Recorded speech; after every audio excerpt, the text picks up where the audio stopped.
Então vamos lá para as 3 almas de Platão. Como eu falei, ele divide em 3 graus, em 3 estruturas diferentes as nossas habilidades e aptidões, né? Então, de certa forma, eu tenho a primeira aqui, que é a alma racional. E aí na alma racional, você vai compreender como aquela que é capaz, né? Tem um poder de domínio das 2 outras partes. Então, por ter esse domínio, esse equilíbrio, ela é responsável pela sabedoria, ok? Nessa segunda parte aqui é a alma irracível. E aí na alma irracível eu tenho os controles, né? O controle aí dos meus sentimentos, né? Dos meus ímpetos. Então se eu consigo esse controle, esse domínio, essa alma seria responsável pela impetuosidade. Tudo bem? Nessa outra alma aqui é a alma concupiscente. Essa alma concupiscente, ela é responsável pela parte aqui do baixo ventre, dos desejos, né, sexuais, aquela coisa mais instintiva, né, que se dominada leva o homem à moderação e à temperança. Então veja bem, eu tenho essa estrutura que se assemelha à estrutura do próprio homem, a parte superior da razão, a parte irracível dos sentimentos e a parte concupiscente que é correspondente ao baixo ventre e aos desejos. Então Platão, ele começa essa análise, né, esse estudo que definiria que as pessoas, elas têm capacidades distintas mediante a forma como elas conseguem lidar com essas 3 almas. E aí, definindo, dependendo desse ato, dessa estratégia, dessa atitude, elas seriam adequadas de modos diferentes também na sociedade. E se elas são diferentes na sociedade, elas têm teriam um valor entre si também distintos, como se fossem papéis, funções e direitos provenientes dessa habilidade, dessa aptidão. Eu não sei se eu estou me fazendo claro, então eu vou mudar a minha estratégia, eu vou falar direto aí com você.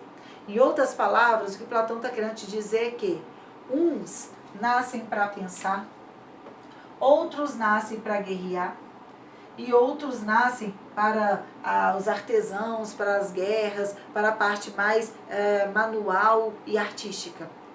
Veja bem, né? O que Platão está querendo dizer em outras palavras, e de certa forma a sociedade grega corrobora com esse pensamento, é de que quem nasce para pensar não é aquele que vai guerrear. E aquele que guerrear não vai trabalhar. E o que trabalha não guerreia e nem pensa. Existem qualidades distintas nessas pessoas. E o que isso tem a ver com a política? Para Platão, o cargo, o exercício da política, ele exige, né, do indivíduo, vamos colocar assim, habilidades, né? Habilidade de pensar o que é o bem. Não sei se você já teve algum tipo de busca, de curiosidade sobre a ideia do bem, mas o bem é um problema filosófico, né? Não é só algo que está sendo discutido por Platão, isso vai se perpetuar até os dias de hoje. Você tem filósofos mais contemporâneos como Nietzsche, por exemplo, né? Você tem a Idade Média ali com Santo Agostinho e Tomás de Aquino tentando lidar com as noções de bem, enfim. O homem e a ideia de bem é um problema constante de ser compreendido. O problema no sentido de estímulo, de questionamento, tá bom? Não um problema de existência em si. Enfim, tá, gatos? Então, o que eu estou querendo dizer aqui é que Platão, ele vai definir funções diferentes para as pessoas. E se a política, ela exige do indivíduo conhecimento sobre o bem, sobre a justiça, sobre o futuro da cidade, né, sobre as relações entre os indivíduos, ela carece de uma qualidade. E se ela fosse melhor pensada, se ela fosse melhor estruturada, todas as pessoas ganhariam com isso. O que Platão promove, de certa forma, é uma análise que requer, né, de certa forma, uma limitação na participação política para aqueles que tiverem também desenvolvimento da razão. Aqueles que pensam, aqueles que conseguem, de certa forma, demonstrar essa capacidade, e ele chega à constatação de que não é para todo mundo, logo a política também não seria para todo mundo. É como se você pensasse assim, né? Você imagina que você está andando de bicicleta e você tem um problema com um pneu. Aí você não para no açougue para resolver o pneu. Mesmo jeito que você está indo comprar uma carne, você não vai parar numa loja de roupa, né? Ou num dentista, ok? Então as funções, elas delegam, elas exigem, de certa forma, habilidades para que elas possam também serem resolvidas. Esse pensamento, ele é um critério, né, vamos colocar de Platão, que é um tanto quanto minucioso, né? Que se a gente pensar na nossa realidade, ele é um tanto quanto problemático. Nós hoje temos uma postura de democracia de entender para todos, por todos e para todos, né? Se eu penso aqui em uma democracia por alguns, de certa forma a gente compreende isso como uma possível falha no entendimento. Mas o que Platão queria era alertar, né? Alertar que essa capacidade racional não estava ali disponível para todas as pessoas. E que alguns que se intitulavam tão sábios, né? Tão donos do conhecimento, estavam também sendo enganados por eles, né? Platão vai ter até uma citação que fala assim, ó, o preço que as pessoas pagam por não se envolverem com a política é serem, de certa forma, dominados, né? Por alguém, governados por alguém que sabe menos do que elas. É de se pensar, tá? Muito bem? Fechou? Então vamos continuar aqui nosso entendimento, tá? Fechando essa parte aqui da política de Platão, resumidão, para Platão, então, quem é esse grande pessoa que está envolvida com o pensamento, com o conhecimento que deveria participar da política? Os filósofos. Para ele, os filósofos estão nessa atividade, nessa manifestação no conhecimento, nesse desejo pela posse da verdade, e eles estariam mais aptos ao exercício do poder. Tá? Então, os governantes deveriam ser filósofos ou aqueles que são filósofos deveriam governar. Fechou? Muito bem, tá? Para a gente finalizar, né? Vamos separar um tema aqui que é muito caro, né? Que é muito positivo, as pessoas gostam muito, né? Vamos falar de sentimentos. Eu duvido que o tema que eu vou falar agora não já tenha participado aí da sua vida. A gente vai falar de amor platônico. Já parou para prestar atenção nisso? Já parou para referenciar, né, tudo isso que a gente está falando de Platão com amor platônico? Ou você nunca tinha nem pensado que existe relação entre essas duas coisas, tá? Pode acontecer também, tá? Amor platônico tem vínculo, né, tem ligação com a ideia de Platão. Agora, antes, eu preciso te esclarecer que não foi essa a intenção de Platão. A noção de amor platônico não foi pensada por Platão. Calma aí que as coisas vão se resolver. Aguarda que tudo vai se esclarecer, tá? Vem comigo aqui primeiro. Quando eu tô falando de Platão, a gente tem que falar da ideia de amor. Eu queria que você pensasse a seguinte coisa. Quando eu falo de amor para Platão, existe, de certa forma, uma tentativa, né? Uma necessidade, melhor falando, para você pensar essa ideia. Porque eu estou tentando traduzir uma palavra para 400 anos antes de Cristo. Qual a garantia que a gente pode ter de que essa noção de amor que você pensa hoje foi a mesma de Platão há tanto tempo atrás? De que forma, né, que nós podemos determinar ou limitar a noção de amor a uma única palavra, a um único sentido?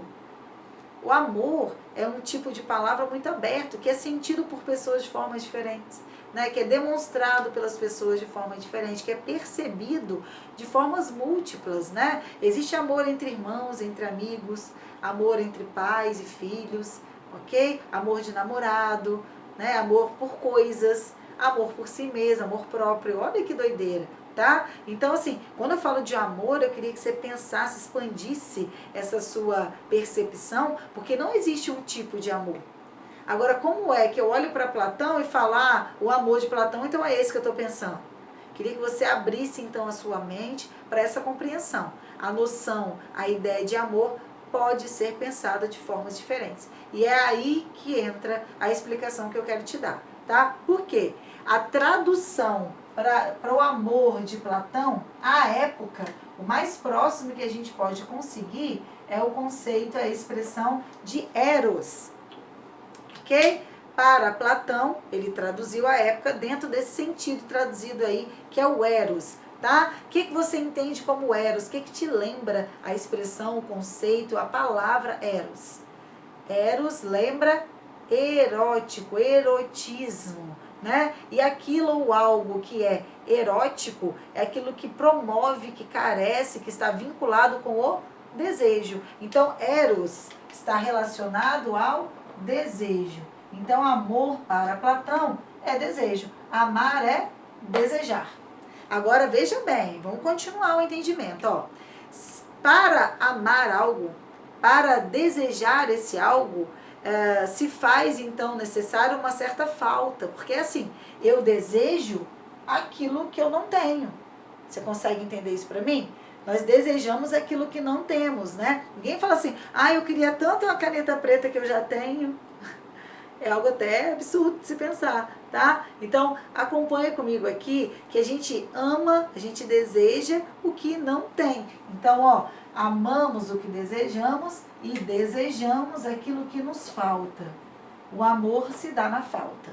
Agora, veja bem, se amamos o que desejamos e desejamos o que não temos, na medida que a gente passa a ter, ou seja, não falta mais, eu também não desejo mais. E se eu não mais desejo, eu também não amo mais. Tá dando para entender? Olha como é que você pode fazer uma ligação, um entendimento muito contextualizado desse amor platônico, esse amor de Platão aí nos nossos dias atuais. Tenta pensar, por exemplo, na perspectiva do capitalismo materialista. Olha quanto que nós somos platônicos nesse aspecto. O tempo todo estamos apaixonados e amando coisas que não temos, né? Basta aqui um clique, compras online, a gente está em casa agora, todo mundo te estimulando a fazer compra, chegar em casa, aquela coisa toda. Você está amando, você está num processo de paixão intensa. Por quê? Porque você tudo quer. Tudo te parece necessário, tudo te falta, tudo é desejoso, tudo é muito bem embalado, né? Tudo é muito bem representado, tudo é muito bem inspirado por artistas e celebridades, enfim. Isso provoca, isso promove desejo. Quem nunca, né, desejou tanto algo e quando ganhou já perdeu aquele apreço, aquela empolgação que existia quando você não tinha. Por exemplo, um celular. Você queria tanto, você fez isso aqui, com seu pai para ganhar o celular. Aí você ganhou, ficou todo cheio de dedos, cuidado, com medo até de colocar o celular no bolso, né? Pra ele não arranhar. Mas aí uma semana, um mês depois, já tá atacando ele na cama, né? Jogando ele no cachorro, enfim, tá? Você perdeu aquele desejo, aquele amor, porque agora você já tem. Tá dando para entender? Beleza? Mesmo que você não concorde, a época, a tradução está vinculada a essa ideia de Platão. Amamos o que desejamos, desejamos o que não temos. Na medida que temos, não mais desejamos, então não mais amamos. O amor se dá na falta. Beleza? Agora, tenta acompanhar essa ideia que é de Platão para a expressão amor platônico que não veio dele. O que eu quero dizer com isso? Na época, Platão estava lá pensando na vida, no mundo das ideias, né? Aquela coisa toda. Não foi inspiração dele o amor platônico. Porém, existe como se fosse uma popularização, uma criação, né, dessa expressão baseada no pensamento de Platão. Tá? Foi uma inspiração por meio do pensamento dele, mas não é nada que ele tenha criado de autoria do próprio filósofo.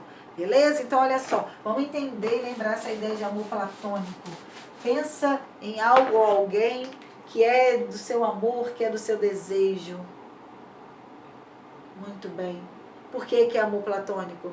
Porque não vai se concretizar, porque não vai sair das ideias, ok? Então, você tem aqui a idealização de algo. É perfeito, é entusiasmo, é maravilhoso. Porém, quando isso acontece, quando isso é avaliado na realidade, é algo que se distancia. Por exemplo, você ama um amigo, né? Porém, na realidade, para ele, você é só um amigo, né?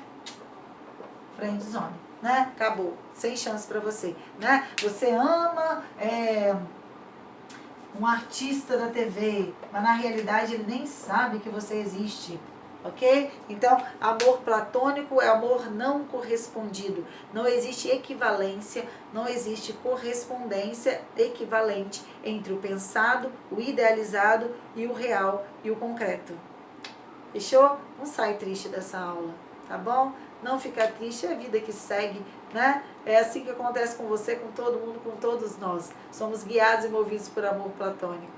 Beleza, gatos? É assim, então, eu me despeço de vocês. Platão é massa demais, tá? Dá uma lida aí no seu material. Se ainda tiver alguma dúvida, você manda pra mim, tá bom? O exercício a gente fez o comentário da semana passada. Tô aguardando aí, se tiver dúvida, você pode enviar o e-mail, né? rubia.fio@apvix.com.br, tá? Te espero na próxima semana com aula ao vivo, hein? Pessoal aí da manhã, vamos acordar cedo. Um beijo, hein? Até a próxima.